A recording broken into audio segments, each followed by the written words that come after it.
ഭൂമിയിലെ ഏറ്റവും വലിയ പർവ്വതനിരകളിലൊന്നാണ് ഹിമാലയൻ പർവ്വതനിരകൾ.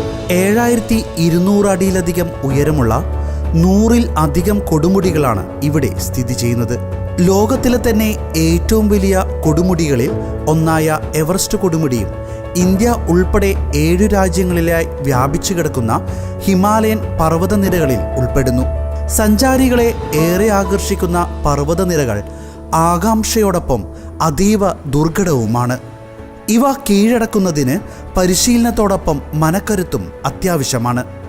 ഹിമാലയത്തിൻ്റെ ഈ അപകടം പതിയിരിക്കുന്ന പാതകളിൽ ടെൻ്റ് കെട്ടിയും മഞ്ഞുവെള്ളം ഉരുക്കി കുടിച്ചും കേരളത്തിലെ ചേർത്തലയിൽ നിന്നുള്ള മലയാളി പെൺകുട്ടി 8ാം ക്ലാസ്സുകാരിയായ അന്ന അതിസാഹസിക യാത്ര നടത്തിയിരിക്കുകയാണ്.